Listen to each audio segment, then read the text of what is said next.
Buenas, buenas, estamos en un nuevo capítulo de 5 Estrellas Podcast. El invitado del día de hoy, Julián Giral. Yo ya había conversado con Julián en un capítulo pasado. Habíamos estado hablando sobre las tres escuelas psicológicas básicas, y bueno, las que hablamos esa vez fue psicoanálisis, humanismo y conductismo.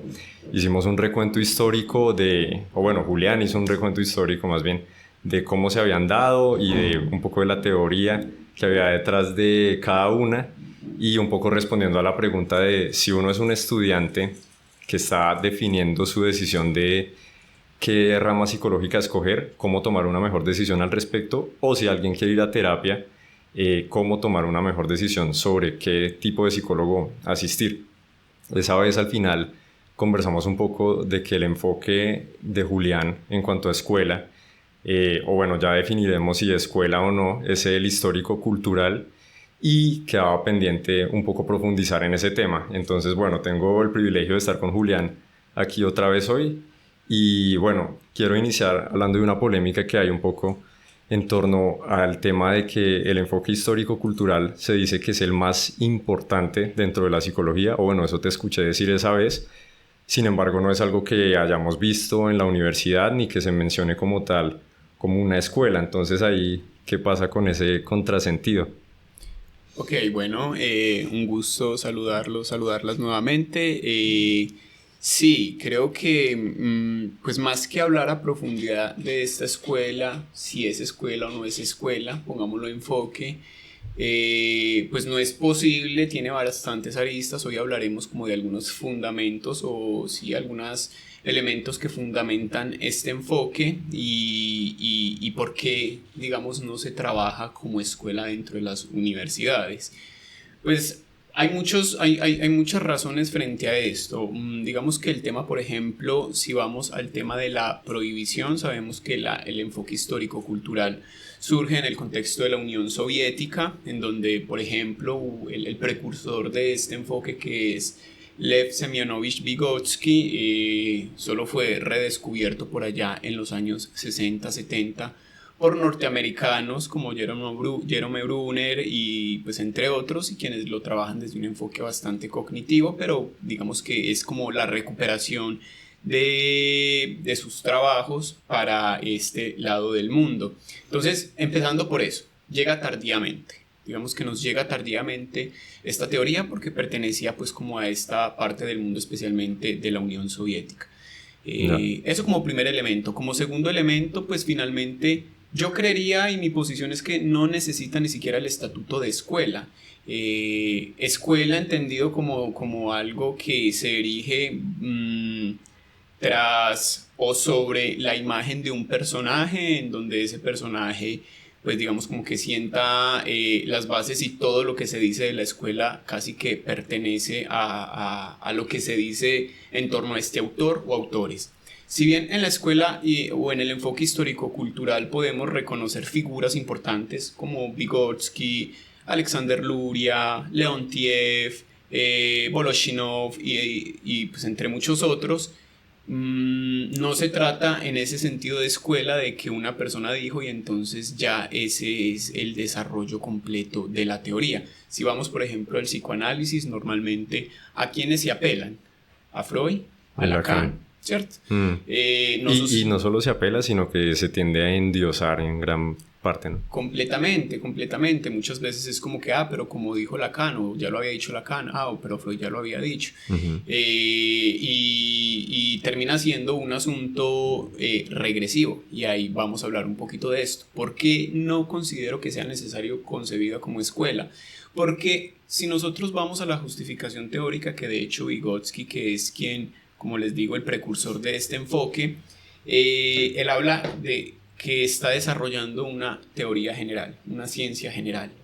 Por eso se le conoce como psicología general. Y esta psicología general tiene más los principios que hacen entender que es una ciencia, y Ujú. se erige más como un programa de investigación científica. Como programa de investigación científica, pues tiene un núcleo, ¿cierto? Tiene lo que se llaman teorías auxiliares o cinturón protector, y tiene una heurística, es decir, unas metodologías específicas de investigación. Ahorita profundizo un poco más en eso, que de pronto queda muy etéreo. Sí, ahorita lo dices en español como para... Sí, eso simplemente como para mencionar que más como programa de investigación científico que como escuela se entiende el enfoque histórico-cultural. Ya.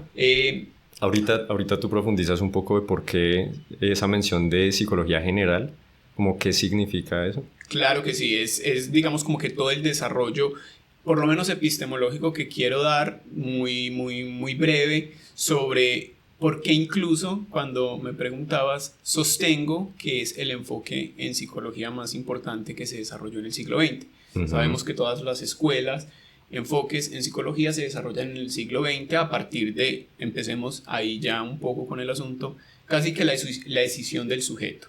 Por concebir que el sujeto era o conductas, entonces todo se puede entender a partir de conductas, uh-huh. O era cognición, entonces se puede entender a partir de sus cogniciones, o era inconsciente, entonces se puede entender como inconsciente.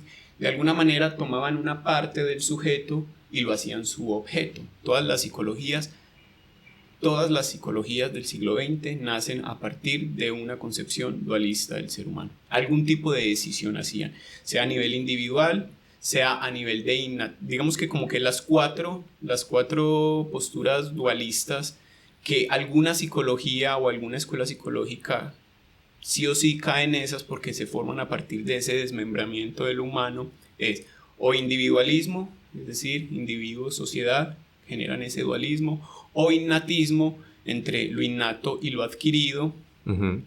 O intelectualismo, la decisión entre intelecto, cogniciones, emociones, o digamos ya el dualismo que conocemos comúnmente y el más famoso, dualismo mente-cuerpo, ¿cierto? Vale.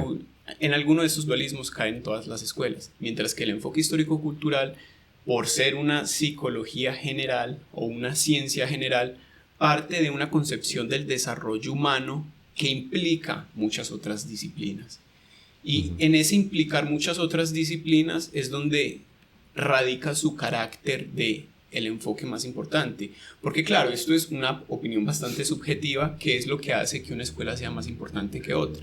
Pues yo creo que uno de los criterios para evaluar esto, que es más importante, o cuál ha sido más relevante y cuál ha tenido más impacto, es también evaluando en qué campos incide, qué campos de explicación tiene para determinados fenómenos y en cuáles y qué disciplinas permite integrar en su quehacer, ¿no es cierto? Uh-huh. Pensemos, por ejemplo, y acá ya con datos muy específicos, ¿qué surge con el enfoque histórico-cultural y por qué es una psicología general? Porque habla del desarrollo humano, ¿cierto? Habla del desarrollo humano desde una concepción muy específica. Y esa concepción del humano implica intrínsecamente, de manera interna, el abordaje de ciertas disciplinas. Entonces, ¿qué surge con el enfoque histórico-cultural? De hecho, creo que lo comentaba, si nosotros vamos a ver algo del enfoque histórico-cultural, es más abordado en pedagogía que en psicología. Uh-huh. Entonces empezamos con eso. La incidencia del enfoque histórico-cultural, la teoría implica y necesariamente integra asuntos pedagógicos, que ya vamos a ver ahorita con unos conceptos específicos como lo es la microgénesis. Pero además de lo pedagógico, porque es una parte fundamental del desarrollo, cuando se conoce o cuando entramos en la etapa escolar, pues tiene ciertos elementos importantes en este campo pedagógico, el enfoque histórico-cultural. Pero además, porque reconoce la importancia del lenguaje en el desarrollo humano, el enfoque histórico-cultural es precursor de lo que hoy conocemos como psicolingüística. Claro, porque entonces habla un texto súper famoso de Vygotsky, creo que el más conocido. Vygotsky es muy conocido, pero muy poco leído, ¿cierto? Uh-huh. Entonces, pensamiento y habla, ¿cierto? ¿De pronto quieres dar un poquito de contexto de Vygotsky? Listo, sí. Hablo de esto de la psicolingüística porque es importante y un contexto de Vygotsky. Digamos que esto de la psicolingüística, cuando habla de pensamiento y lenguaje, cuando él hace la distinción entre pensamiento y lenguaje y todo el proceso que va de pensamiento al lenguaje, son los primeros o son unos de los primeros trabajos que se hacen en el campo de la psicolingüística, es precursor también en la psicolingüística. Entonces tenemos dos campos, psicolingüística, pedagogía, es decir, la psicología o el enfoque histórico-cultural hace incidencia, trabaja, desarrolla teoría. Vamos primero en estos dos campos, pedagogía, psicolingüística. Un poco contexto de Vygotsky antes de continuar con digamos, las disciplinas en las que incide y las que de alguna manera aporta y utiliza para su desarrollo teórico. Pues no, Vygotsky de hecho de formación no fue psicólogo. Vygotsky de formación era abogado. Ah, joder, madre.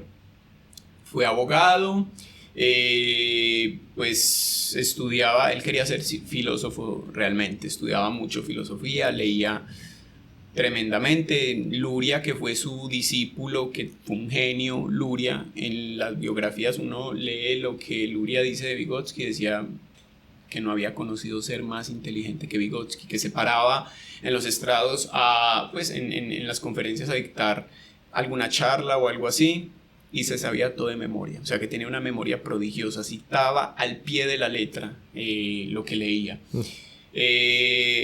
Lastimosamente solo vivió 38 años, es decir, wow, murió muy joven, murió de tuberculosis. Él a la psicología realmente solo le dedicó 10 años. Todo lo que hizo, el enfoque histórico-cultural que es el precursor, fue en 10 años. Por eso Ángel Rivière, un psicólogo argentino, habla de 10 años de furia teórica. Porque solo le bastaron 10 años para hacer de la psicología una rama de la ciencia importante.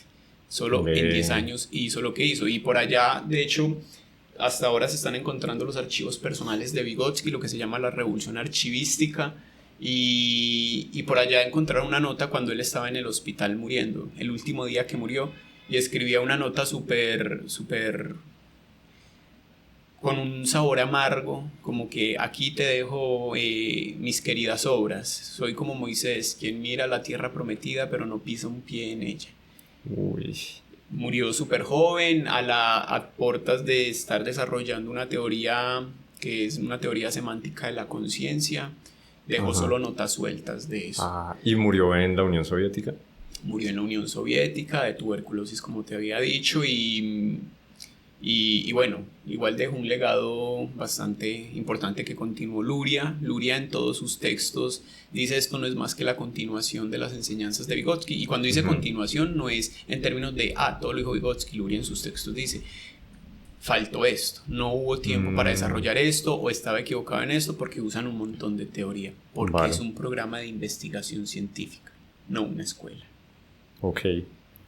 Digamos, con eso que mencionas, que fue más en la Unión Soviética donde cobró más relevancia, y de pronto ya en nuestro mundo, de este lado, no tuvo tanta fuerza, por allá sí tuvo mucha más relevancia. Claro, y si nos vamos al contexto de la Unión Soviética, que de alguna manera fue muy prohibitiva en muchos contextos. De hecho, cuando surge la psicología de la Unión Soviética, uno de los dictámenes, precisamente por un asunto marxista, era que se tenía que hacer una psicología marxista. Entonces todo lo que se saliera de esos estándares, no se podía. Entonces hubo muchos. De hecho, la reflexología, de la que hablábamos también en algún momento, que es como el paralelo con el conductismo, pero en la Unión Soviética surge algo a partir de eso que se llamó la reactología, y a la reflexología se le puso teoría marxista. Vygotsky parte de la teoría marxista del materialismo histórico, que básicamente lo que trabaja o lo que saca del materialismo histórico es los fenómenos no son positivos en términos de no se nos presentan tal cual, sino que detrás de eso hay historia. Detrás de los fenómenos psicológicos, llevándolo al campo psicológico, hay historia. Y esa historia es lo que hay que conocer para entender su estado actual. Historia en términos de su desarrollo genético, ¿cierto? Su desarrollo, su génesis. Y eso es lo que toma. Y fue crítico con muchos asuntos, y por eso también fue prohibido. Crítico en términos de entender el marxismo como... Eso ya es una discusión más epistemológica, porque no es lo mismo el marxismo que sostenía Marx o la dialéctica, más que el marxismo, la dialéctica que sostenía Marx a la que sostenía Engels, en donde Engels, en un texto que se llama Dialéctica de la Naturaleza, era como que simplemente la naturaleza por movimiento propio pues tiene contradicciones y eso va a llevar entonces al socialismo. Bueno, entonces Vygotsky fue bastante crítico de eso y bueno, fue prohibido también en la Unión Soviética Vygotsky. Aunque era más aceptado en la Unión Soviética, por supuesto, pues también hubo cierta prohibición, pero que eso no fue el punto principal para que Vygotsky no se conociera como se ha creído. Vale. Bueno, entonces habías dicho psicolingüística y pedagogía. ¿Puedes aterrizar un poquito el concepto de psicolingüística para los que no lo tengan como muy claro? Claro, si nosotros, la lingüística es el estudio de la lengua, ¿cierto? De la lengua, no del lenguaje, sino de la lengua, es decir, del lenguaje verbal, de lo que decimos, del uso del lenguaje en la vida práctica. Por eso, uno de los precursores de la lingüística, Ferdinand de Saussure, decía que la lingüística es un campo de la psicología, ¿cierto? Cuando hablamos de psicolingüística, son las condiciones psicológicas necesarias para que haya función del lenguaje, para que exista el lenguaje. Entonces, digamos que parte de la teoría de la relación pensamiento-habla, que Vygotsky habla de ese paso del pensamiento al habla y del habla al pensamiento, son precisamente dar las primeras bases sobre las condiciones psicológicas necesarias para que nosotros podamos tener lenguaje. ¿Cuál es la condición psicológica humana que permite que tengamos un lenguaje verbal a diferencia de los otros animales de la naturaleza? Entonces la psicolingüística se ocupa de estudiar el lenguaje en términos de las condiciones psicológicas que permiten esta capacidad o esta función psicológica. Entonces, como retomando, pedagogía, psicología, pues más que explicar cada una es nombrar por qué es tan importante y por qué tiene tanto impacto este enfoque. Entonces, pedagogía, psicolingüística, pero además porque ellos tenían una concepción del desarrollo, que hablaré un poco de esto, en donde hay dos líneas, la línea biológica y la línea cultural. La línea biológica había que estudiarla también. Entonces estudiaban la fisiología y el cerebro. De hecho, el último texto que escribió Vygotsky se llama sobre el problema de la localización de las funciones psicológicas superiores en el sistema nervioso central. Lo que estaba diciendo es, estudiemos el cerebro porque es importante. Y entonces también es precursor de un enfoque que hoy conocemos que es neuropsicología. La neuropsicología la neuropsicología de enfoque histórico-cultural parte de las teorías de Vygotsky, Luria, etc. Y hago la salvedad de neuropsicología histórico-cultural porque hay otra neuropsicología que se desarrolla especialmente en la escuela de Boston, pero es precursor incluso Vygotsky en hablar de la necesidad de entender la localización de las funciones psicológicas en el cerebro y cómo se perturban como consecuencia de algún trastorno o de algún daño cerebral directo. Eso es neuropsicología. Entonces, ya vamos 3 disciplinas sobre las que incide y que de alguna manera son precursores, ¿cierto? Pero además de eso, pues tiene incidencias en la clínica, ¿cierto? Hay enfoque, digamos que el enfoque por el tema del sentido y del significado que es fundamental en este enfoque, pues se ha trabajado bastante para asuntos y para un enfoque clínico específico que tiene que ver con la conciencia como creadora de sentido, ¿cierto? Pero entonces, además de esto, pues en el campo psicológico como tal, es una psicología y ahí es donde voy a hablar de la psicología general como la propone. Añadido a esto y que hoy en día las teorías pues apuntan a que había bastante razón en lo que nombraban como precursores de lo que se conoce como educación especial, pedagogía especial, que en ese momento se llamaba defectología pues en la Unión Soviética. Es como el desarrollo del niño se veía afectado por un defecto, entonces le llamaba defectología. Y mucho de lo que ahora se dice en términos de la inclusión y todo eso, uno va y mira esos textos y hay asuntos todavía muy actuales. Y más que una defensa a la personalidad como sucede en las escuelas, es una defensa de las ideas. Mirar qué tanto poder explicativo todavía tienen esas teorías y qué se les puede, digamos, como integrar. Pero ojo, que ahí es donde a veces llega la dificultad.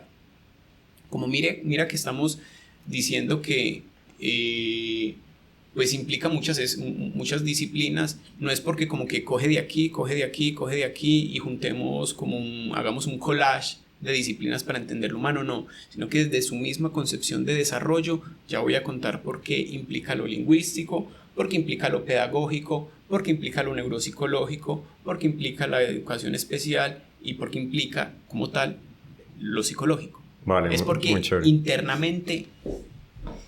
internamente lo supone que en tanto conciben el desarrollo de una manera bastante compleja, supone que esas disciplinas tienen que estar.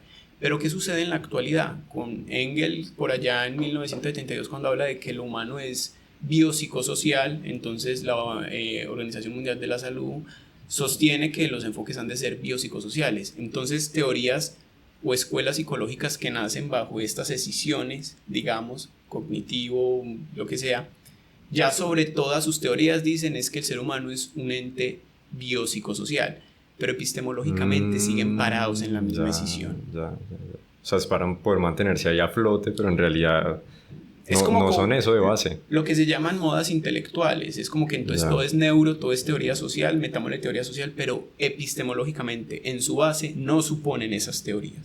Vale. Un humanismo, un psicoanálisis también, escisiones. Sí, yo considero que el humanismo lo que busca de alguna manera es integrar. O sea, es que el humanismo termina siendo un poquito, como lo mencionaba, un poquito más etéreo en términos de que no hay un objeto como tal, porque puede ser o la realización, pues eso ya lo habíamos dicho. Sí. Y eso puede ser muy extenso, ¿cierto? Entonces, la psicología humanista busca un poco más integración, ¿cierto? Busca un poco más integración. Sin embargo, tú eres enfático en que no se debe hacer una integración irresponsable, ¿no? Y externa, así como un collage, sino que desde su misma base epistemológica implique eso que se está integrando. O sea, que sea integrado desde la base, no desde la corteza. Añadido ya. ¿Tú sientes que hay alguna rama psicológica que se acerque en cierta medida a también poder ser llamada una psicología general? Piaget, por ejemplo, todas las teorías del desarrollo me parece que apuntan a eso, las teorías de la personalidad a veces apuntan también a eso, porque la personalidad, aunque sea solo un asunto, pues algunos, no estoy diciendo todos, pero siento que psicologías generales pueden ser todas estas que hablan del desarrollo, Piaget, etcétera. Entonces, y de hecho Piaget y Vygotsky discutieron bastante, pues Vygotsky leyó mucho a Piaget nunca a Vygotsky por las condiciones que ya les dije, solo Piaget lo leyó al final, se dio cuenta que Vygotsky lo criticó mucho, pues hizo bastante crítica a su teoría, pero al final de su vida pues no tuvo la posibilidad de discutir con Vygotsky como tal. Ya. Y Vygotsky leyó a toda la psicología del siglo XX, de hecho él y Luria hacen un prefacio a Destinos de pulsión de Freud. Leían a Freud, de hecho Luria era psicoanalista, pues o sea, se enfocaba por el psicoanálisis, hizo escuela psicoanalítica en la Unión Soviética, pero después, y eso es otra historia, que entonces Luria termina haciendo un psicoanálisis solapado, pero pues eso no tiene mucha justificación, y ahí es donde surge una corriente que hoy en día se conoce como neuropsicoanálisis, pero eso será otra cosa. Sí. Eso será otro tema, eso da para otro podcast. Vale. Sí, entonces, ya como un poco para concretar por qué lo psicológico desde el enfoque termina siendo una ciencia general, porque cómo abarca todas estas disciplinas que acabo de nombrar, básicamente es por su concepción del desarrollo. Trataré de ser como muy breve con esto, y es, digamos que básicamente el desarrollo desde esta teoría, el desarrollo humano, lo entienden desde tres dimensiones. Desde la dimensión filogenética, que ya voy a explicar qué es. Bueno, de hecho serían 4, pero yo voy a decir por qué especialmente 3. La filogenética, la historicogénesis, la ontogénesis y la microgénesis. ¿Qué es la filogénesis? La filogénesis básicamente, entiéndase, es el estudio digamos como la dimensión que estudia el paso del animal al humano primitivo. Lo filogenético es cómo nos formamos a partir del animal, ¿cierto? Listo. Filogénesis, claro. Historicogénesis es el estudio o el paso de el humano primitivo al ser humano actual, es decir, el proceso de culturización, ¿cierto? Listo. La ontogénesis es el paso del niño al adulto, es decir, el desarrollo evolutivo del niño. ¿cierto? Y la microgénesis son esas estrategias que se utilizan para potenciar el desarrollo ontogenético. Estrategias pedagógicas, básicamente. Para potenciar el desarrollo. Sí, microgénesis, es decir, todas las estrategias culturales que nos servimos o que necesitamos para el desarrollo. Por ejemplo, pongamos el caso, para la matemática nosotros que nos mandan a veces, pues en la primaria, un abaco. Un abaco son estrategias o extensiones del mundo que nos permiten el desarrollo, esa conexión con lo cultural, ¿cierto? La microgénesis básicamente es esas estrategias pedagógicas que ayudan en el proceso del desarrollo ontogenético del niño, ¿cierto? Listo. Entonces mira que ahí ya se están involucrando un montón de cosas. Ahí ya se están involucrando. Sí. ¿Cuál es el carácter fundamental que da la filogénesis? Es decir, el paso del animal al humano primitivo, la base biológica. Si nosotros hacemos un estudio del cerebro, por ejemplo, del ser humano primitivo, el ser humano primitivo, algún ser humano hoy en día, y estudiamos sus cerebros, los cambios a nivel cerebral son mínimos. No vamos a encontrar grandes diferencias. Ese ser humano primitivo tiene todas las características cerebrales para decir es un ser humano, ¿cierto? En términos cerebrales. No es ni siquiera más grande, más pequeño, no. Pero sabemos que nuestro comportamiento es muy diferente al del ser humano primitivo. ¿Dónde está esa diferencia? Entonces ahí tenemos el componente biológico. ¿Qué es lo que da esa diferencia? El proceso que sigue, que es la historicogénesis. Es decir, del ser humano al ser humano actual hay todo un proceso de creación cultural. Del primitivo al actual. Del primitivo al actual, todo un desarrollo discursivo, cultural, institucional, que es lo que diferencia. Y eso no se traduce en cerebros más grandes, en cerebros más grandes, sino en cerebros más conectados. Pero no significa que si se pudiera coger a un humano primitivo y se lo atravesara por la cultura, podría llegar a este nivel. O sea, Sí. Cuando hablamos del primitivo estamos hablando del Homo erectus y de todo. No. Recuerda que los homos son varios. Homo erectus, Homo sapiens, Homo neandertal. Nosotros somos Homo sapiens. Si cogemos un Homo sapiens. Si cogemos un Homo sapiens antiguo, o sea, que no está atravesado por todas las instituciones y lo traemos, de hecho hay ya, o sea, te refieres a estos, como el niño que creció en el bosque y que no es atravesado por la cultura. No, yo creo que es más porque ya tiene una biología diferente. Los niños que nacen hoy en día tienen una biología diferente en términos de una constitución, digamos que en su aspecto, tú ves que cuando ves imágenes de seres humanos primitivos son con las narices un poco más ensanchadas, como más similares como un simio, ¿cierto? Pero Homo sapiens. Homo sapiens. Bueno, vale. Entonces lo que marca la diferencia, repito, en términos biológicos, cerebrales, la diferencia entre ese ser humano primitivo, Homo sapiens primitivo, y nosotros somos, ese es Homo sapiens, nosotros somos Homo sapiens, es el mismo género, ¿cierto?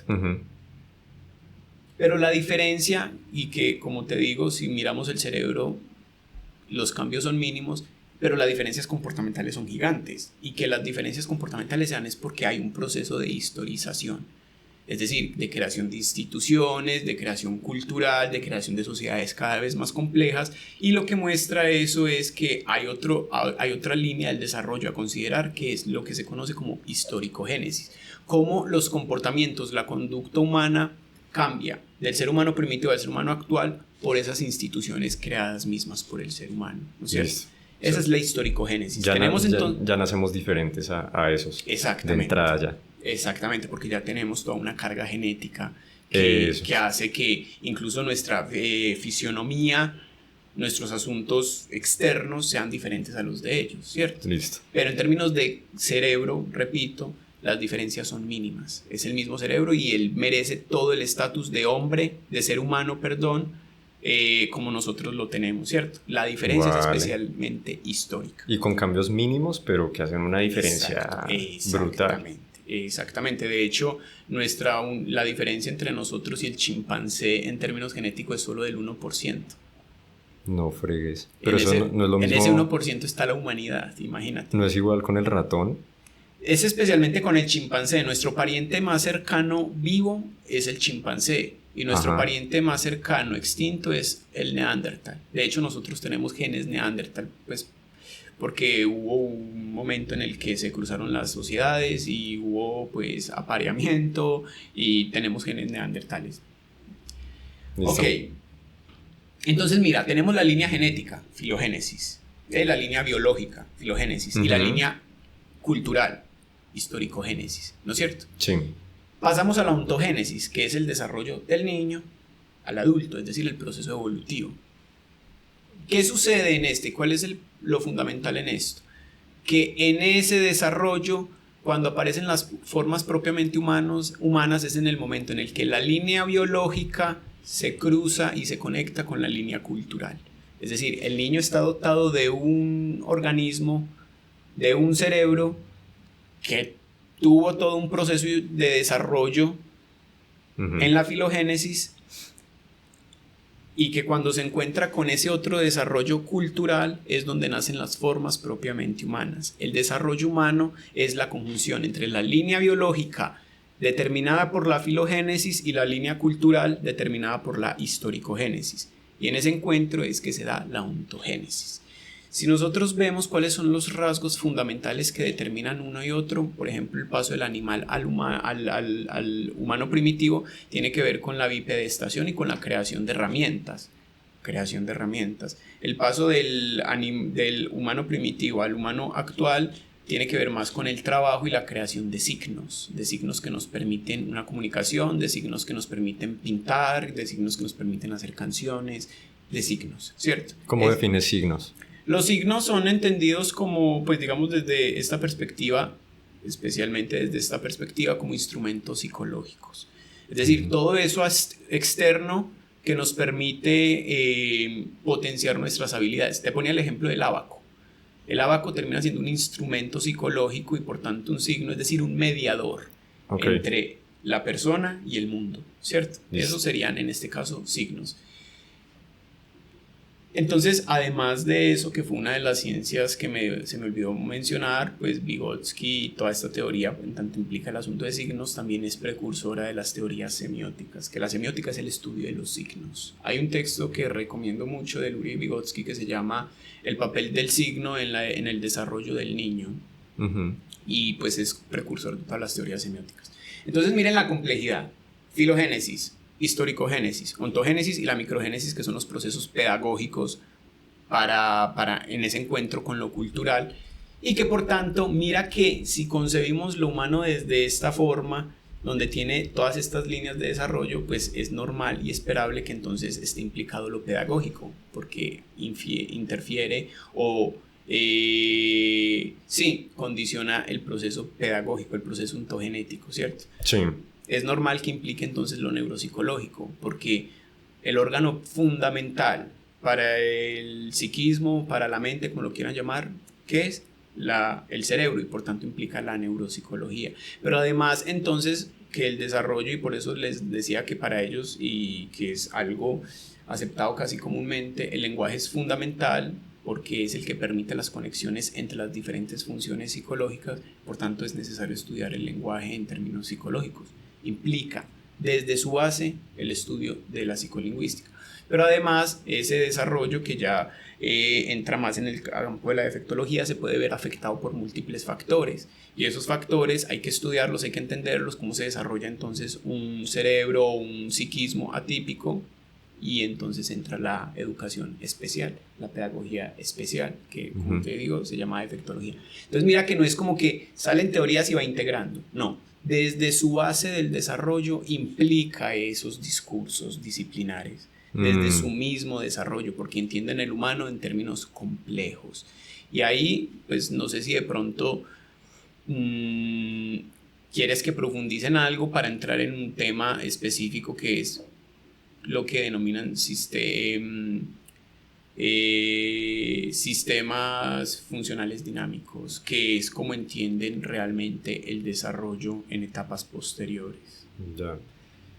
No, me llama muchísimo la atención el hecho, pues ya enfocándolo otra vez a Vygotsky, que haya pues pasado del derecho a todo esto, pues en 10 años es impresionante. O sea, realmente uno se queda muy corto con lo que sabe de psicología pues si no sabe o si no lee un man así. Es Claro, ¿no? tremendo. Y si tú te enfrentas a los textos de Vygotsky, vos aprendes de toda la psicología del siglo XX. ¿Y qué tan densos son? Son muy densos en Ok. términos de que como está discutiendo con toda la psicología del siglo XX, entonces presupone muchas cosas. Todos los textos de este enfoque, por su misma perspectiva genética en términos de génesis, cómo surgen las funciones psicológicas, casi que todos los textos empiezan con un contexto histórico del tema que están abordando. Entonces van a abordar el lenguaje. ¿Qué se ha dicho hasta ese momento sobre el lenguaje? Y a partir de ahí teorizan. Ya. ¿Qué se ha dicho hasta ahora de la atención? ¿Qué se ha dicho hasta ahora de la patología? Entonces, claro, si tú lees textos, y a veces una de las críticas que se le han hecho es porque lo leen fragmentado, es si tú lees, por ejemplo, no sé, este que te digo sobre el problema de la localización de las funciones psicológicas superiores en el sistema nervioso central, vas a ver mucha fisiología, mucha anatomía, que entonces este se queda solo en el asunto anatómico. Yo digo, no, es una parte que estudia.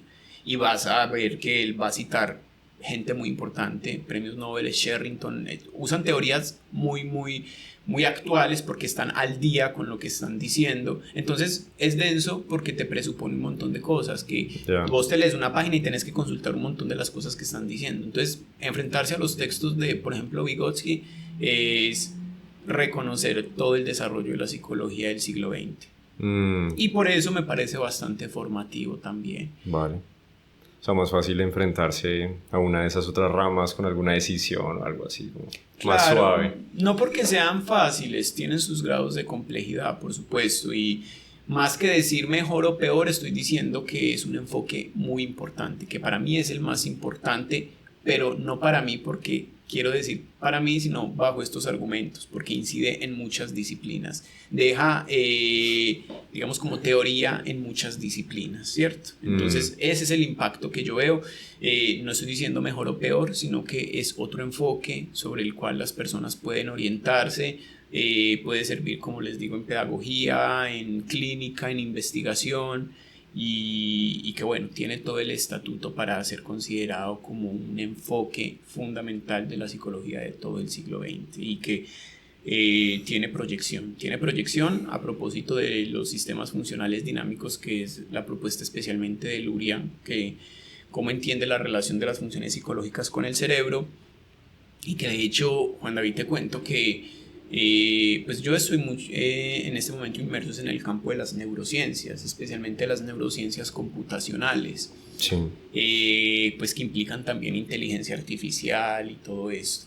Y leyendo papers, digamos como investigaciones actuales, obviamente no estoy diciendo que sea lo mismo, pero resuena mucho de lo que ya intuitivamente, teóricamente, presuponían estos autores, en términos de básicamente la concepción fundamental de entender el psiquismo humano como un sistema dinámico.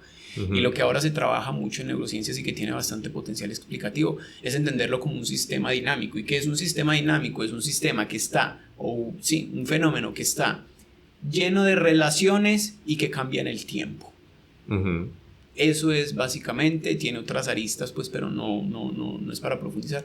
Y si nos vamos al campo de las neurociencias y la inteligencia artificial, es como se está concibiendo el humano, casi de manera unánime, como un sistema que es dinámico porque cambia en el tiempo, ¿no es cierto? Vale. Tengo un comentario y una pregunta. Sí. Bueno, cuando mencionas lo de neurociencias computacionales, es un poco abstracto uno entender cómo se relaciona con todo este tema de la psicología, pero pues no es el foco ahorita del podcast, supongo. Yo creo que podríamos hablarlo en otro momento, pero como para señalar eso que, no sé, suena muy llamativo. Y lo otro es una pregunta sobre el lenguaje, que no sé de qué forma hacerla como para que no suene muy abierta, o porque también ya has dicho varias cosas de la relevancia del lenguaje, desde el neurodesarrollo y desde, bueno, la filogénesis, historicogénesis y todo eso, pero tú nos has hablado en clase de que el lenguaje es como la herramienta principal dentro de la psicología como tal ya en el consultorio, como que es muy, muy importante. ¿Podrías desarrollar un poquito más de eso? ¿Por qué es tan relevante? Claro, en general en el consultorio y pues digamos como en todo el desarrollo humano el lenguaje es fundamental porque entendido como sistema dinámico el psiquismo, pues digamos que como sistema yo les decía que tiene que ver con las relaciones que se establecen. Un sistema complejo dinámico es un sistema que tiene múltiples relaciones, ¿no es cierto? Y para entender la importancia del lenguaje es, por ejemplo, si pensamos en la percepción, que es una función psicológica, ¿cierto? Cuando tenemos percepción y estudiamos la percepción, hay ciertas propiedades en la percepción durante el desarrollo del niño que aparecen solo en función de conexiones que generan con otras funciones, para que quede un poco más explícito.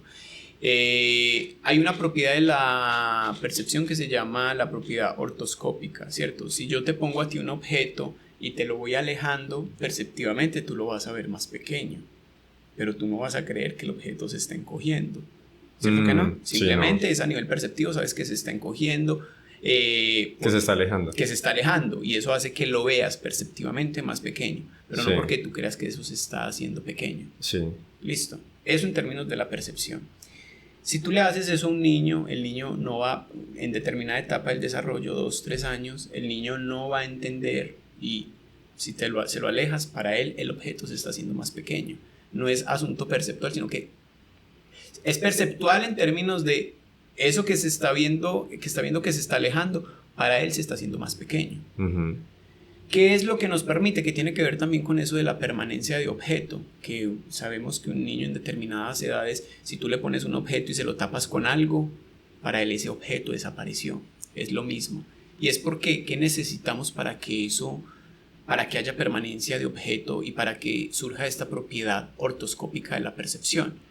Pues es cuando en un momento del desarrollo, por ejemplo, la percepción genera conexiones con, por ejemplo, el lenguaje, ¿cierto? Uh-huh. Cuando no es que la percepción haya cambiado radicalmente, lo que cambia es que la percepción empieza a operar dentro de otros sistemas. A nivel intelectual, nosotros pensamos no se está haciendo más pequeño, simplemente es un asunto perceptivo y nombramos eso. Nombramos eso con una palabra, simplemente se está alejando.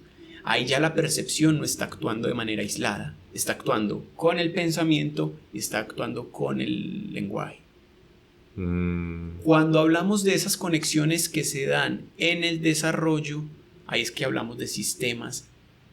Sí, digo es que lo llama sistemas psicológicos y Luria lo llama sistemas funcionales porque ya le pone la parte del cerebro, dinámicos. Y es, en determinado momento del desarrollo el lenguaje se unió con la percepción, con la inteligencia, pero va cambiando durante el desarrollo. Entonces, ¿qué es lo que cambia? ¿Qué es lo que determina el desarrollo? Las múltiples y diferentes conexiones que nuestras funciones psicológicas adquieren con otras funciones psicológicas, es decir, esa relación interfuncional que cambia. ¿Y cuál es la que permite esto? El lenguaje. Si me permites darte un ejemplo rápidamente. Dámelo y te doy un comentario antes del ejemplo. O sea que con eso que dices es como si no viéramos lo que vemos, sino como si viéramos lo que sabemos. De alguna manera sí es lo que vemos, por supuesto. Hay un ejemplo con los esquimales. Ajá. Los esquimales tienen la categoría de casi 25 tipos de blancos. Ah, sí. ¿Cierto? Sí. Ellos, porque se exponen perceptivamente al blanco, reconocen muchos matices del blanco. Sí. Pero esas cantidades de blancos que reconocen perceptualmente solo son posibles reconocerlas cuando le dan una categoría. Cuando lo nombran, esos 25 tipos de blanco. Sí. Cuando lo nombran. Entonces, no es que lo estén percibiendo, lo perciben, pero eso solo toma o solo emerge cuando logran ponerlo en un concepto, en una palabra. O sea, nosotros lo podemos percibir, pero no vamos a notar la diferencia. Exacto. O no vamos a poder, darle nombre. Y entonces en ese sentido pasa desapercibido. Ya. Sí, por eso es que hablan un poco de que cada idioma es no una cárcel, pero sí como la cerca de hasta dónde llega la realidad de es una nosotros. Cárcel, si lo quieren ver así, o un potenciador. Ya lo decía Exacto. Wittgenstein, los límites de mi lenguaje son los límites de mi mundo, básicamente. Y entonces el ejemplo de por qué el lenguaje es fundamental y es la primera función que hace que todas las otras funciones se conecten entre sí. Vamos al ejemplo del niño. Cuando la mamá llega y le lleva el tetero al niño y le dice tete, el niño ahí está relacionando algo perceptivo con una palabra, con una intención. Ahí se están generando redes neuronales. Por eso tan a veces complicado que vemos de las redes neuronales, una frase que es importante y que hoy en día, repito, se está comprobando de alguna manera, es Vygotsky decía, todas las conexiones neuronales, todas las conexiones entre sistemas psicológicos son en esencia relaciones, conexiones sociales. Entonces cuando el niño está escuchando a su madre que está conectando una palabra con un objeto y con una intención, ahí está haciendo en términos sociales que el niño no solo use su percepción, sino que a esa percepción le une una palabra, le ponga una palabra.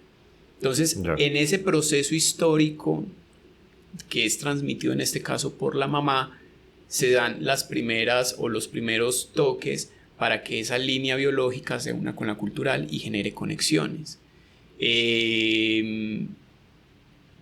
Creo que es bastante diciente ese asunto de cuando la mamá le señala o le dice tete y está uniendo un objeto, en este caso con una palabra, pero digamos que eso es solo un ejemplo, porque claro, puede que no sea tan explícito donde está uniendo un objeto con una palabra, sino pongamos solo en términos de lenguaje.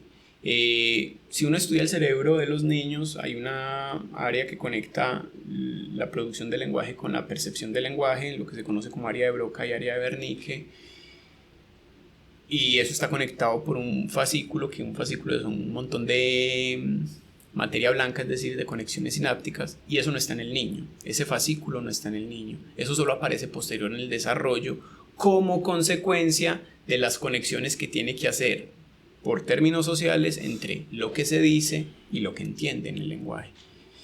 Y por eso, y ya con esto tal vez, digamos como terminar esa parte, hay una ley que se llama la ley genética que Vygotsky propone, y es que toda función psicológica aparece en escena dos veces. Primero a nivel social, la mamá diciéndole esto, tete, y eso tiene una intención, y luego a nivel individual. Por eso, a diferencia de todas las teorías del desarrollo del momento, Vygotsky no habla que el ser humano pasa por un proceso de socialización. No, él dice el ser humano es esencialmente social. Por lo que pasa es por un proceso de individualización. Cómo de eso social que toma empieza a hacer asuntos individuales, se apropia de eso social, pero en esencia es social. A diferencia, por ejemplo, de Piaget, en donde Piaget, Freud, en donde se desarrollan y luego se encuentran con un contexto social y para Freud hay un malestar en la cultura, eso que se desarrolló, que luego se encuentra con la cultura y chocan. No, para Vygotsky es al contrario. Por eso, en contraposición con Freud, que se autodenominaba como una psicología de la profundidad o psicología de las profundidades, Vygotsky decía, lo nuestro no es una psicología de las profundidades, sino de las cimas. Está bueno.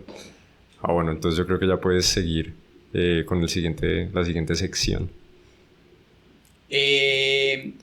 Bueno, básicamente entendido así en términos que ahorita lo nombraba muy rápidamente, de cómo se utiliza esto y cómo se está trabajando en el campo de las neurociencias actualmente, estas concepciones de Vygotsky, Luria, de la escuela, del enfoque histórico-cultural, o pongámoslo para llamarlo en su término justo como lo he desarrollado hasta ahora, de este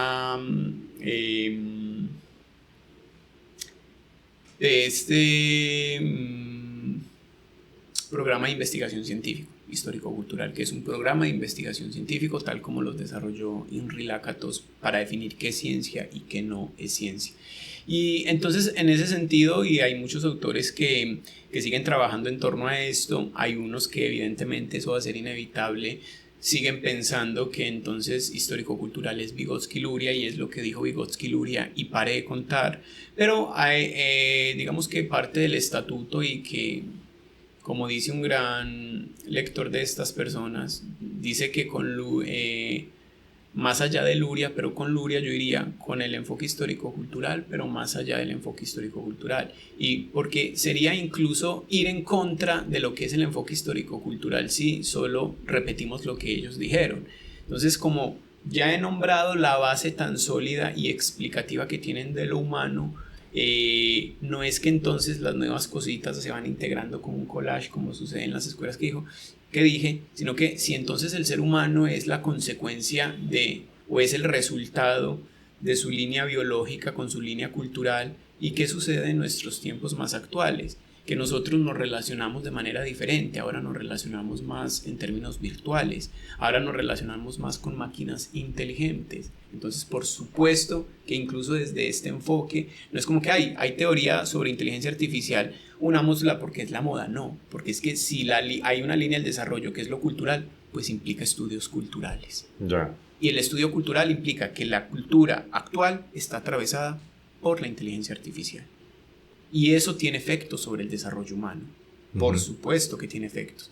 Entonces miren que no es que se integre como una moda intelectual a estos hallazgos, sino que su teoría implica el estudio de teoría cultural. Y teoría cultural implica inteligencia artificial en este momento. Y eso en términos del enfoque, ¿cierto? Pero incluso desde la justificación teórica de cómo se desarrolla el ser humano, lo que se está emulando hoy en día y lo que se trata finalmente es cómo se relacionan las diferentes funciones psicológicas para hacer una inteligencia artificial que pueda tener conciencia, porque de hecho la conciencia desde esta perspectiva es como, te hablaba de conexiones entre las funciones, eso quedó claro, espero, digamos como en determinadas etapas del desarrollo, el lenguaje que antes actuaba solo, el pensamiento que antes actuaba solo, llega a un punto en el que se encuentra pensamiento y lenguaje, y hablamos de lenguaje intelectual y hablamos de pensamiento verbal. Todo lo que tú piensas es verbal, porque en un momento del desarrollo se unió lenguaje con pensamiento, y eso por eso es complejo, por eso es un sistema complejo, porque es imposible separarlo. No puedes pensar sin que tenga las palabras ahí. Exacto, y no porque el lenguaje y pensamiento sean lo mismo, sino porque actúan en un momento del desarrollo como un sistema, ¿cierto? Y entonces, ¿qué se busca, o qué parte de lo que se busca en la inteligencia artificial es emular ese tipo de asuntos? La conciencia para Vygotsky sería eso, sería las múltiples conexiones que se dan entre las funciones psicológicas, y como las funciones psicológicas son esencialmente sociales, casi poéticamente define la conciencia como contacto social consigo mismo, la conciencia como contacto social consigo mismo. Y entonces, repito, se está tratando de emular cómo se dan esas conexiones, y finalmente creo que la teoría histórico-cultural tiene mucho que aportar en ese sentido, en el campo de la inteligencia artificial, entendido como sistemas dinámicos, sistemas funcionales dinámicos que explican el desarrollo humano. Y creo que la inteligencia artificial está apuntando hacia eso, a mirar cómo porque pues como un contexto, sabemos que el boom de la inteligencia artificial se da a partir de 2017, cuando se escribe un paper que se llama Attention is all you need, atención es todo lo que tú necesitas, y esa fue la justificación o el bagaje teórico para crear ChatGPT. Y ahí empezó el boom de la inteligencia, pues el nuevo boom de la inteligencia artificial, y es porque estaban mirando cómo la atención, asuntos atencionales, con lo que se llaman los transformers, se integraban a modelos de lenguaje a gran escala, que es lo que es ChatGPT. ¿Pero los transformers qué son? Los transformers son un algoritmo que hacen como unos embeddings, como digamos que es la manera estructural, o la manera como funciona ChatGPT. Okay. Es como el código, si quieres, el código de ChatGPT. Y digamos que esto de ChatGPT, pues que como te digo que es el boom, en donde empiezan a unir ciertas funciones. Entonces mira que, por ejemplo, hace 4 días salió ChatGPT 4o, que lo que ya no es solo tú le escribes, sino que tú puedes hablarle, ahí que están uniendo, no solo asuntos de escritura, sino ya de lenguaje verbal, pero además de atención, porque te está prestando atención sobre lo que estás diciendo. Es decir, emular lo humano es emular sus conexiones entre las funciones psicológicas, y por eso habrá que escribir un texto que se llame Relation is all you need. La relación es todo lo que necesitas. ¿Te da miedo en algún punto todo este desarrollo de la inteligencia artificial? Por supuesto, como cualquier avance tecnológico desde la revolución industrial tiene sus pros y sus contras. Por supuesto puede utilizarse de manera pues perversa en determinados campos. Sin embargo, también hay que apostarle y hay que hacer contrapeso, trabajar en la inteligencia artificial para potenciar, porque ¿quién me va a decir que está mal, por ejemplo, que se desarrolle una inteligencia artificial que le permitan a las personas, no sé, cuadraplégicas, por ejemplo, que puedan caminar, a una persona con cáncer que a partir de una inteligencia artificial le pueda detectar a tiempo el cáncer y eso salve su vida, por ejemplo? ¿Quién se va a oponer a eso? Creo que la inteligencia artificial está para eso, para potenciar lo humano. El problema es cuando se utiliza la inteligencia artificial para querer superar o para querer superar lo humano y no superar, reemplazar lo humano. Entonces tiene su pro y su contra, pero como decía Spinoza, no llorar, no conmoverse, sino entender. Vale. Y hay una guerra, ¿no? Una guerra entre las empresas de cuál se posesiona por encima de otra. ¿Alguna te da más confianza que otras? Todo lo que sea un monopolio, desconfío de eso. Pues hay muchas, OpenAI, que es la que en este momento pues es la que lanza todas estas inteligencias artificiales, pero entonces Microsoft, pero por allá está Elon Musk, diciendo paren la inteligencia artificial porque hagamos comité de ética, pero y poniéndole el Neuralink a la gente. Entonces esto es un asunto de poder finalmente. Esto es un asunto de poder. Yo creo que desde la academia, desde no rechazar de manera tajante, sino, repito, no llorar, no conmocionarse, sino entender, hacerle contrapeso a ciertas tendencias que pueden ser peligrosas de la inteligencia artificial. Pero hay que aclarar, la inteligencia artificial todavía es muy incipiente hoy en día. Va a llegar un punto que los grandes de la inteligencia artificial hablan como la superinteligencia artificial. Ahora, pues claro, ahí van a haber saltos, lo que llaman saltos cuánticos, en términos de que va a haber mucho más desarrollo que los últimos 20 años, por supuesto, pero todavía la inteligencia artificial es muy incipiente. ¿Se habla de alguna fecha? ¿Como en alguna década o...? Sí, para los 30 va a ser completamente... Hay un proyecto en Rusia que se llama el Proyecto Avatar. El Proyecto Avatar consiste en 3 fases. La primera fase es... implantar un cerebro humano en un cuerpo robótico.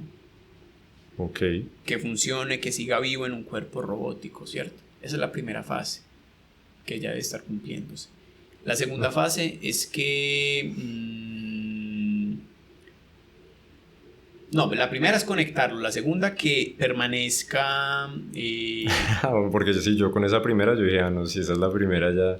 No, conectarse, que sepan cuáles son las conexiones que tiene que ir del cerebro a ese cuerpo, ¿cierto? Vale. La segunda fase es que funcione, que sobreviva, o sea, que tenga funcionalidad. Sí. Y la tercera es que del cerebro que se conectó tome conciencia en ese cuerpo. Se llama Proyecto Avatar, lo pueden buscar. ¿Y quién está desarrollando eso? Un ruso millonario, se me olvida el apellido, se me olvida el apellido, pero búsquenlo así, búsquenlo en internet, Proyecto Avatar. Y bueno, hace rato me desentendí el proyecto, no sé si todavía seguirá financiado, pero por lo menos van a encontrar lo que se ha hecho con ese proyecto. Entonces, y eso tiene fechas. Esa última fase se espera que para el 2045 esté terminada. Vale, alcanzamos, si Dios quiere. Entonces, mira, es bastante interesante porque es como un marco conceptual. El enfoque histórico-cultural es como un marco conceptual desde el que te paras y puedes entender ciertos fenómenos. Y no se recita de manera religiosa, sino es un marco interpretativo. Es un marco interpretativo que permite suficientemente amplio para tú estar estudiando neuroanatomía, teoría cultural, inteligencia artificial, matemáticas, de hecho, pues porque no nos meteremos ahí, pero fueron de los primeros que mencionaban que los sistemas funcionales dinámicos tienen una estructura topológica, que topología es una rama de las matemáticas, entonces también hablan de matemáticas, y que mira que no se hace así de manera externa, de manera brusca, está esto, metámosle esto, no, es porque es un orgánico marco desde así orgánico, nació. esa es la palabra, orgánico, que implica precisamente o que supone el estudio de diferentes ramas y no es como una mezcolanza y desarticulada. Cuando hablábamos de las otras escuelas psicológicas, una de las preguntas que te hacía era ¿cuál es la principal crítica que se le hace a la escuela? Aquí sabrías cuál es la principal crítica al enfoque histórico-cultural. Sí, yo de hecho le haría varias, especialmente a ciertas personalidades que, repito, siguen como repitiendo lo que dijo Luria, lo que dijo Vygotsky al pie de la letra. Una de las primeras es que, de las críticas es que no se conviertan en escuela, porque convertirse en escuela implica entonces están erigidos sobre una personalidad y no sobre ideas. Tú, por ejemplo, si pensamos en la física cuántica, hay personas importantes en la física cuántica, Niels Bohr, Schrödinger, etcétera, pero la física cuántica es ellos. No, es un montón de personalidades que han trabajado en torno a eso. Eso no es una escuela, Ya. es un programa de investigación científica. Si tú piensas en la termodinámica, solo nos vamos a Isaac Newton. No, Isaac Newton dio las primeras bases, pero la termodinámica tiene un desarrollo gigante. Si tú piensas, tú no dices la escuela termodinámica, no, hablas de termodinámica, porque se trata de un programa de investigación científico. No son personalidades, que hay personalidades que son importantes para el desarrollo de eso, pero es la teoría. Lo mismo es el enfoque histórico-cultural. Como programa de investigación científico, hay personalidades importantes, pero va más allá de ellos. Es sus ideas y cómo se contrastan y cómo se mejoran y cómo se perfeccionan con avances actuales, ¿cierto? Esa sería una crítica primera, que hay muchas personas que lo están tomando como escuela y que no se vuelvan escuela, por favor. Una segunda crítica que yo le haría a la escuela es, pues, al enfoque histórico-cultural. Es que pues Vygotsky y Luria también fueron hijos de su tiempo y no es justificar eso, pero de alguna manera, pues para ellos el ser humano civilizado era el ser humano europeo, ¿cierto? Entonces cuando hablan, por ejemplo, del paso del humano primitivo al ser humano actual y civilizado, hablaban del ser humano europeo. Ya. Y eso va un poco en contradicción con que, ajá, un momento. No es que la mayor expresión de desarrollo se encuentre en el ser humano europeo. Hay desarrollos en las comunidades indígenas, en las comunidades originarias, que también permiten pensar desarrollos diferenciados, ¿cierto? Y que digo que a veces en contra de lo que proponen, porque si estamos hablando de lo histórico-cultural, es decir, situado, pues no pueden generalizar el desarrollo frente a un ser humano que es el ser humano europeo moderno. Esa es otra crítica que yo les haría, que fueron muy eurocentristas, ¿cierto? Y bueno, más o menos como que esas serían las cosas que yo criticaría. Lo que sí concibo y es que las escuelas de psicología, en términos de los programas de psicología, les falta mucho para poder integrar este conocimiento tan valioso, porque si tú vas a los pregrados de psicología, tú vas a conocer a Vygotsky única y exclusivamente, como que dijo lo contrario de Piaget con respecto al habla interna. Y eso es todo lo que se dice de Vygotsky en un pregrado de psicología. Y es muy triste porque, por todo lo que te he dicho, mira todas las posibilidades que permite entender solo con acercarse al enfoque histórico-cultural. Y en general, de seguro, en la psicología se podría avanzar mucho más si no se encasillara, ¿no? En esas escuelas con un dios en cada una, en cierta forma. Sí, yo sí creo que hay que encaminar la formación en psicología de manera diferente. Es importante las escuelas, estas escuelas, como te lo decía la vez pasada, porque dependiendo pues como el enfoque que tengas, tú miras un fenómeno y lo entiendes de determinada forma. Si tú estás desde el psicoanálisis y vas donde una persona, pues lo que más vas a tener en tu mente son manifestaciones del inconsciente, pero si eres cognitivo, especialmente, no sé, ideas desadaptativas y cosas por ese tipo, entonces sí permite enfocar, que es importante. Pero que eso no termine siendo un enfoque limitante, ¿cierto? Que es como que entonces solo esto y ya está, ¿cierto? Las escuelas son importantes, o más que escuelas, los enfoques son importantes, pero cuando se erigen como programas de investigación, no como que, esto es así porque Freud lo dijo, esto es así porque tal persona lo dijo. O lo que decías, la experiencia empírica. La experiencia empírica, que es una falacia completa de lo que se dice sobre la ciencia o porque una disciplina como el psicoanálisis es ciencia. Porque tienen experiencia o porque tienen comprobación empírica a partir de casos, es una falacia completa. Eso no determina, primero, una ciencia, y dos, eso no es comprobación empírica. Pero eso será otro tema que conversaremos luego, pero yo creo que sí, yo creo que cuando se pasa a entender la psicología como es que fue porque esto lo dijo, es que este lo dijo, entonces solo citan a los plumas blancas, a los que dieron las bases y ya no hay que decir nada más, ahí se pierde mucho de la formación, porque te voy a contar una experiencia. Juan David, yo cuando hice mi pregrado en psicología, yo tuve un asesor, ¿cierto? En ese momento me interesaban ciertos conceptos del psicoanálisis con relación al autismo.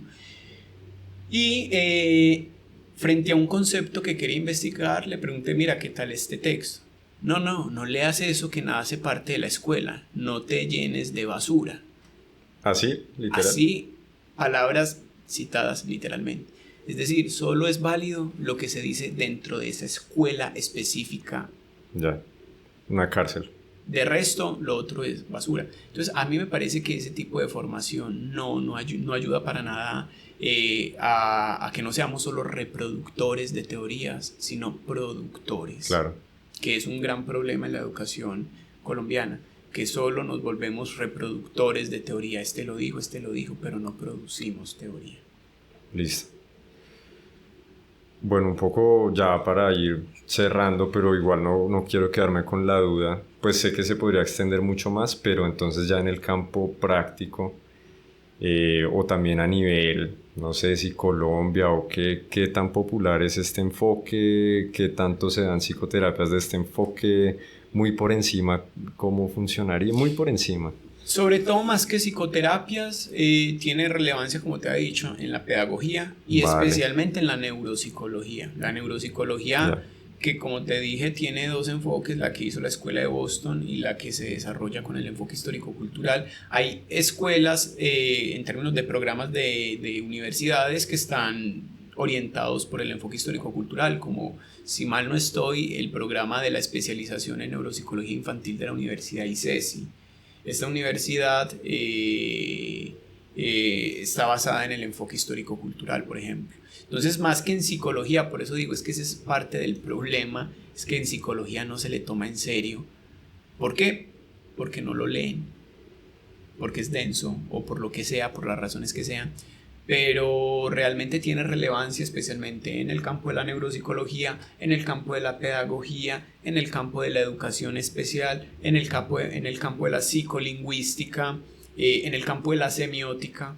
Ahí sí tiene toda la relevancia del mundo, pero en psicología lo seguimos viendo como la contrapartida de Piaget. Ya, listo. Bueno, creo que lo último sería preguntarte entonces qué textos o lecturas recomiendas para alguien que esté interesado en este enfoque. Bueno, no, el primero y que es fundamental para entender también, digamos, cómo surge este enfoque y desde qué problemáticas, que de verdad acá fue solo una breve introducción, pero tiene muchas aristas para entender este enfoque. El primer texto es El significado histórico de la crisis en psicología, de Vygotsky, en donde casi que hace un resumen de todo esto que yo he dicho. Bueno, no tampoco, pero sí hace un resumen de por qué las psicologías hasta ese momento no podían tener un título de una ciencia, programa científico. De programa científico. Y es porque por un lado estaban idealistas, por otro materialista, peleándose de si entonces entendemos estas funciones psicológicas solo como conducta o cognición o lo que sea, o si nos desentendemos de eso porque no tenemos acceso a eso y solamente es un asunto de introspección. Y esa pelea hizo que se generaran muchas investigaciones todas desarticuladas. Entonces, en ese texto el significado histórico de la crisis en psicología es fundamental, Vygotsky. Y de Luria, que ese sí, de verdad, y es muy introductorio y sí aborda más porque es posterior, es Introducción evolucionista a la psicología, de Alexander Luria. fundamental, y ya pues hay muchos otros textos, pero si se quieren introducir, yo recomendaría esos dos. Listo. Repito, Significado histórico de la crisis en psicología de Vygotsky e Introducción evolucionista a la psicología de Alexander Luria. Vale. Bueno, Julián, entonces muy chévere haber grabado otro capítulo contigo. No sobra recordar que Julián es el director del Instituto de Neuropsicología y Lenguaje, INEL, que lo consiguen en Instagram como Inel.med, ahí podrán encontrar bastante material en términos de, pues digamos, tenemos dos líneas, la línea formativa y la línea clínica, pues atendemos por psicología, neuropsicología, tanto en procesos de evaluación, rehabilitación, y también tenemos la línea formativa donde ofrecemos cursos de formación, donde tenemos espacios pues de divulgación, y prontamente saldrá nuestro primer curso en modalidad e-learning, que es Neuropsicología del Autismo. Muchas gracias, Julián. Gracias a ti, Juan David, que estés bien.